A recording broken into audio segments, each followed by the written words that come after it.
Baik, Assalamualaikum warahmatullahi wabarakatuh. Apa kabar teman-teman sekalian? Semoga teman-teman semua dalam keadaan baik dan sehat walafiat. Pada kesempatan kali ini, saya akan membahas tentang materi sporotrikosis, yaitu salah satu dari penyakit jamur atau mikosis sistemik. Baik, tanpa berlama-lama lagi, langsung saja kita bahas materinya. Baik, untuk yang pertama kita akan membahas pengertiannya terlebih dahulu. Nah, pengertian dari sporotrikosis sendiri itu adalah suatu infeksi jamur sistemik yang disebabkan oleh Sporotrix siencki, yaitu suatu jamur dimorfik yang dapat menyerang kulit, jaringan subkutaneus, dan organ dalam. Dan untuk selanjutnya ada etiologi dan epidemiologi.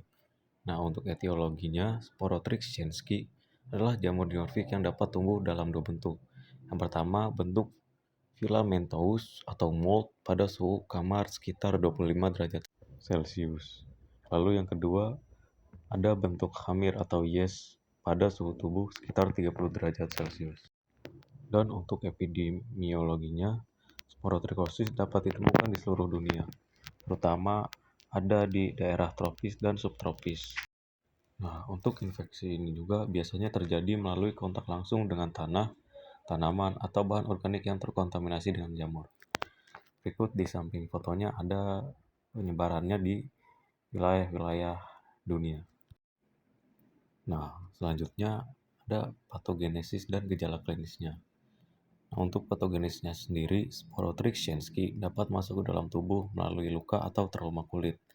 Kemudian dapat menyebar ke jaringan subkutaneus dan organ dalam.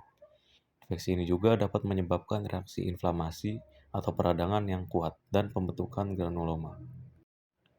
Lalu untuk gejala klinisnya sendiri, sporotrikosis dapat bervariasi tergantung pada lokasi dan keparahan infeksinya. Dan untuk bentuk umum dari sporotrikosis yaitu yang pertama ada sporotrikosis kulit, yaitu lesi kulit yang khas seperti nodul, ulkus, dan abses. Yang kedua ada sporotrikosis subkutaneus, yaitu infeksi jaringan subkutaneus yang dapat menyebabkan pembengkakan dan nyeri.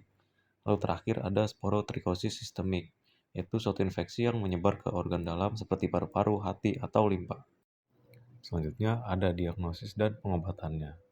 Untuk diagnosisnya, diagnosis sporotrikosis dapat ditegakkan melalui pertama pemeriksaan mikroskopis, yaitu dengan melihat bentuk hamir atau yeast pada sampel jaringan atau cairan tubuh.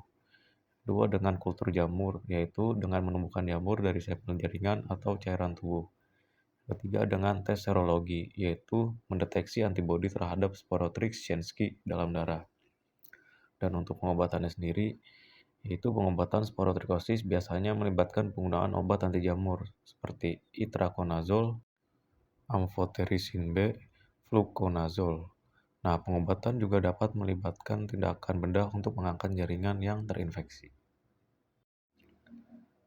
Nah, yang terakhir ada pencegahannya. Untuk pencegahannya sendiri, sporotrikosis dapat dilakukan dengan menggunakan sarung tangan saat menangani tanah atau tanaman. Yang kedua, dengan menghindari kontak langsung dengan bahan organik yang mudah terkontaminasi. Yang terakhir, menjaga kebersihan dan sanitasi dengan baik. Baik, cukup sekian penjelasan materi mikosis dari saya. Kurang lebihnya mohon maaf. Billahi taufiq wal hidayah. Wassalamualaikum warahmatullahi wabarakatuh. Wij gaan nu sluiten, luisteraars. Vaarwel tot betere tijden. Leven het vaderland, leven de koningin. Wilhelmus van Nassau.